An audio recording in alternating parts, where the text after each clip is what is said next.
clases anteriores, en sesiones anteriores, habíamos revisado habíamos hecho el análisis de un circuito RLC, así como se muestra aquí en la figura, ¿sí? Donde el voltaje ingreso, el voltaje de acción, de activación de este circuito, ¿sí? Era expresado por este VDT, ¿sí? Y aplicando mallas, ¿sí?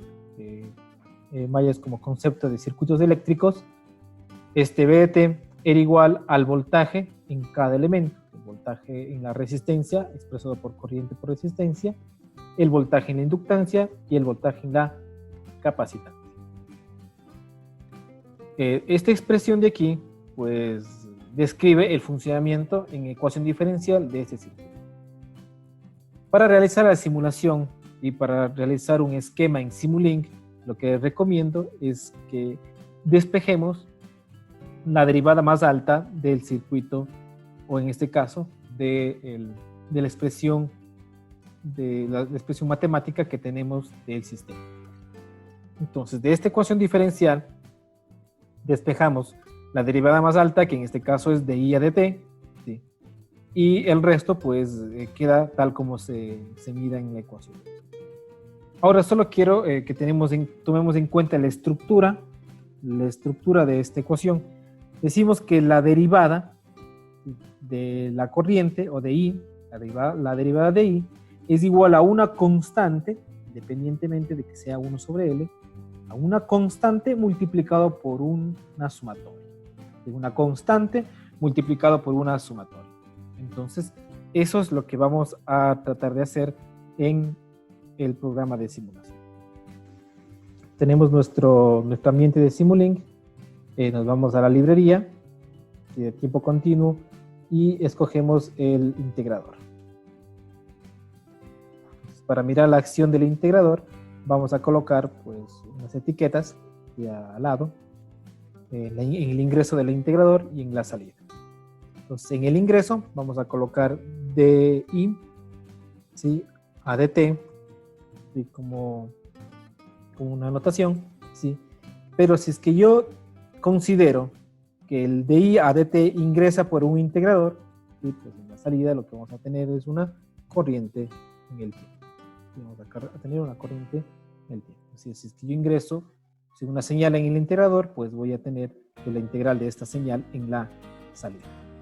¿Sí? Entonces, si recordamos lo que dijimos hace un momento, es que la derivada de la corriente, que está por aquí, es igual a una constante multiplicado ¿por qué? Por una sumatoria. Entonces, justamente vamos a hacer esto. Nos vamos y buscamos la sumatoria, ¿sí? En operaciones matemáticas, buscamos la sumatoria y también vamos a buscar en operaciones matemáticas, pues, una ganancia, ¿sí? Por la, ¿sí?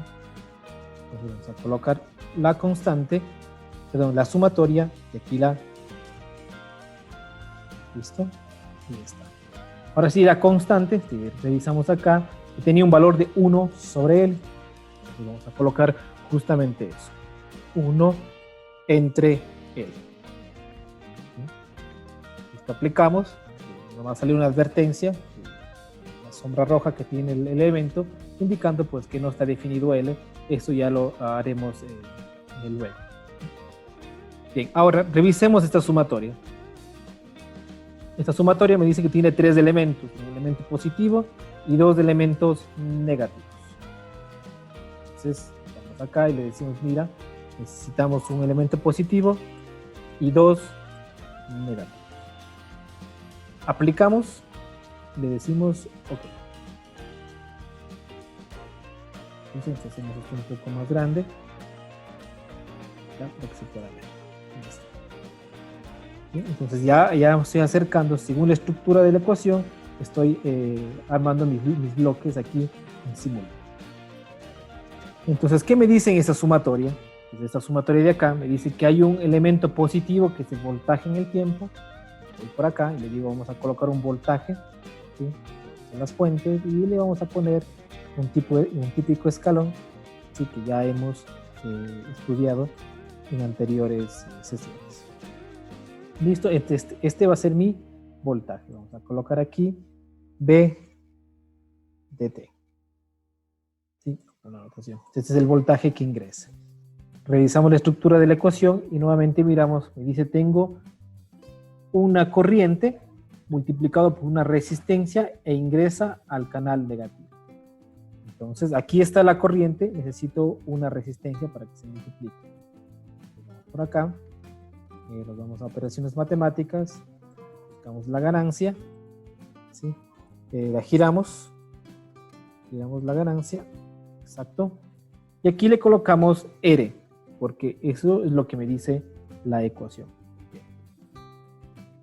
Pero esta R multiplica a la corriente. Si aquí estaba la derivada de la corriente, integrando, pues obtengo la corriente nada más. Entonces lo coloco por aquí. Listo. Y esto ingresa a un canal negativo. Esto ingresa a un canal negativo. Miremos el último término. ¿Qué me dice? Que necesitamos que ingrese también por un canal negativo, que está aquí un canal libre, y es la integral de la corriente.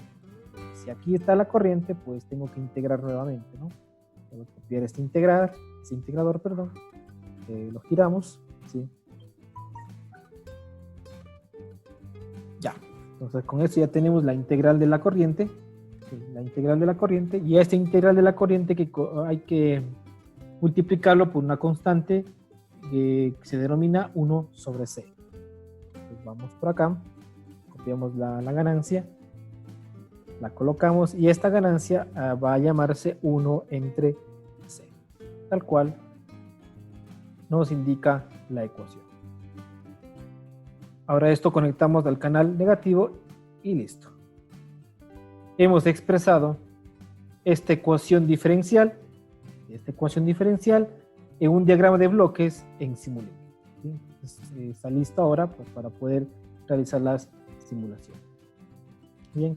Recordamos el paso para poder hacer esto era de la ecuación original despejar la derivada más alta. Entonces, esa es una recomendación para poder hacerlo de mejor forma en los bloques en sí. Y ahora lo que quiero es mirar la corriente. Entonces, para poder observar qué es lo que pasa, pues vamos a buscar un elemento que me ayuda con aquello, que son los scopes. ¿Sí? Es un visualizador, ¿sí? Lo tenemos justamente ahí. Tenemos aquí un problema. Me dice que tenemos aquí unas advertencias, de hecho son unos errores, ¿sí? Y esos errores corresponden a que no están definidas las variables R, L y C. Para esto nos vamos al MATLAB para poder solucionar esto. ¿Sí? Y le decimos, pues mira, vamos a dar un valor, vamos a decir que R va a ser igual a un ohmio, L va a ser igual a 0.002 y la capacitancia, coloquemos la capacitancia también, vamos a colocar un valor bajo, generalmente son los microfaradios, sí, un valor súper bajo. ¿Ya? 001. ¿Listo? Entonces, una vez que colocar estas ganancias, pues el sistema debe actualizarse como tal. Entonces, miren, desapareció el error de estos bloques. Desapareció el error de estos bloques. Entonces, ahora lo que voy es a ejecutar el programa y a ver si es que tiene el comportamiento que esperamos. ¿Sí? Entonces tenemos el sonido de la campana típica que terminó. Sí, entonces si es que yo miro ese circuito, digamos este circuito para ver si es que va a comportarse como tal. Si coloco un escalón, es decir, una corriente continua en un momento repentino, la corriente va a fluir por aquí hasta que este condensador se cargue. Si este condensador ya se carga, la corriente comenzará a disminuir, es decir, que la corriente final en este capacitor, ¿sí? O la corriente final, total, pues la corriente en este capacitor es igual en todo el circuito, pues tendería a irse así. Entonces verificamos si es que esto está sucediendo. Miramos y efectivamente pasa eso, ¿sí?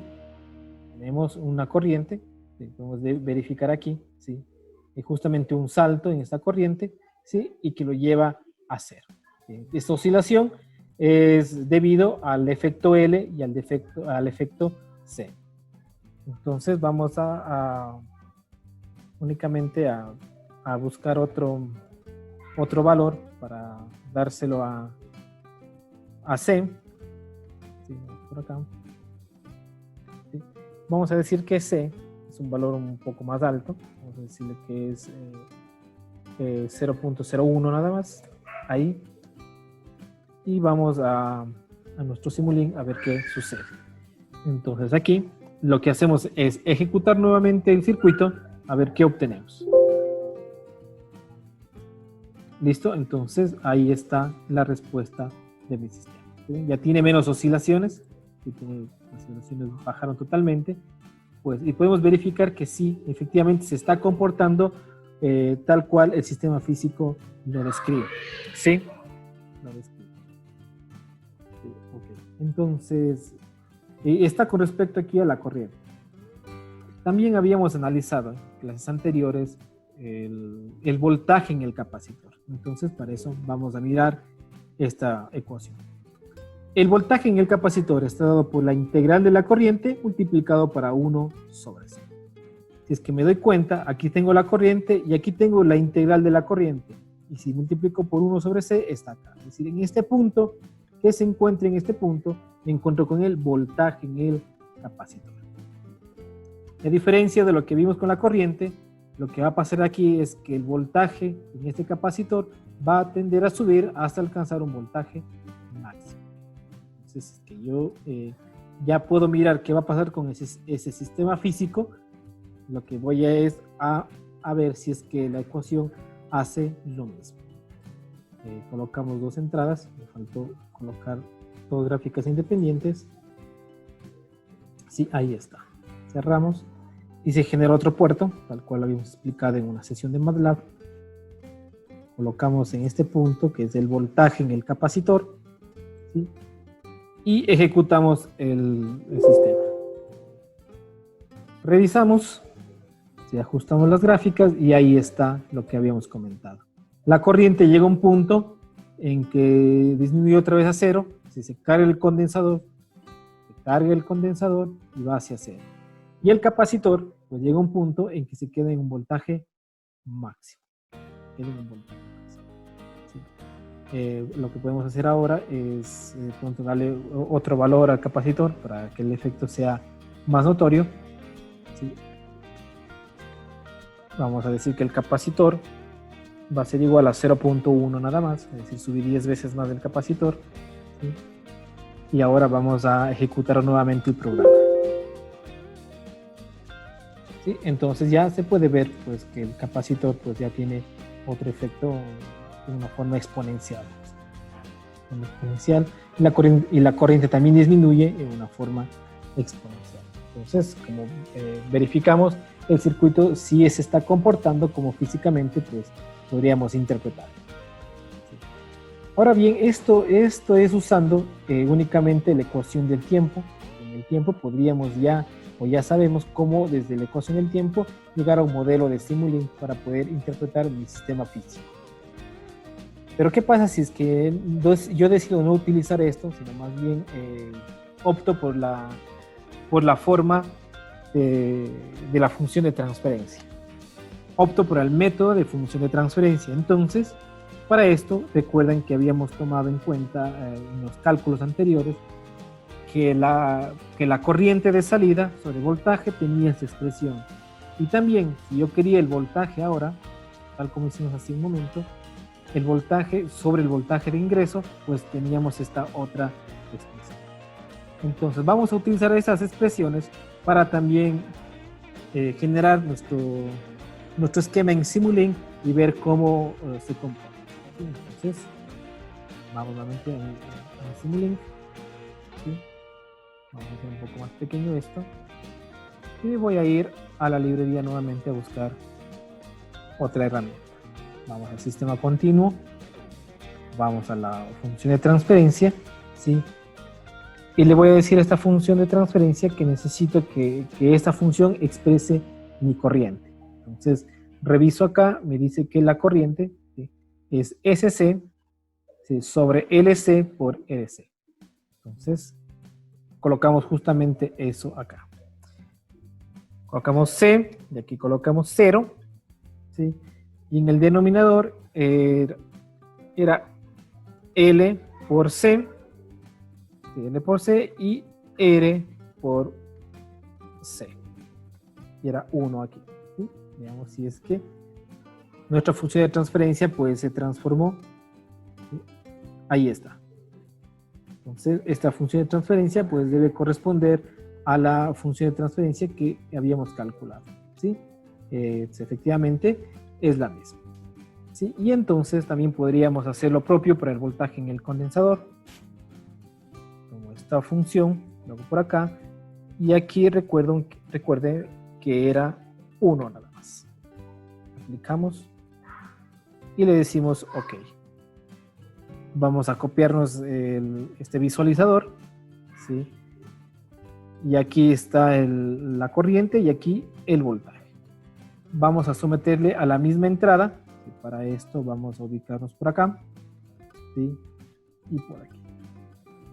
¿Listo? Entonces, esta parte de aquí es la forma desde el tiempo, armar desde una ecuación diferencial, y esto pues una forma más compacta desde una función de transferencia. Recuerden que aquí podemos ingresar, o más bien podemos armar este circuito desde la ecuación diferencial que describe el sistema, y para llegar acá a la función de transferencia pues tenemos que hacer un proceso matemático, pero la ventaja es que es mucho más compacto, ¿sí? Entonces yo voy a ejecutar este programa, ¿sí? Al parecer no hay ningún error, ¿sí? Y vamos a verificar las gráficas, ¿no? Aquí tenemos la gráfica del sistema en el tiempo, y aquí tenemos la gráfica del sistema con funciones de transferencia. Y como ustedes pueden observar, son exactamente las mismas. Entonces,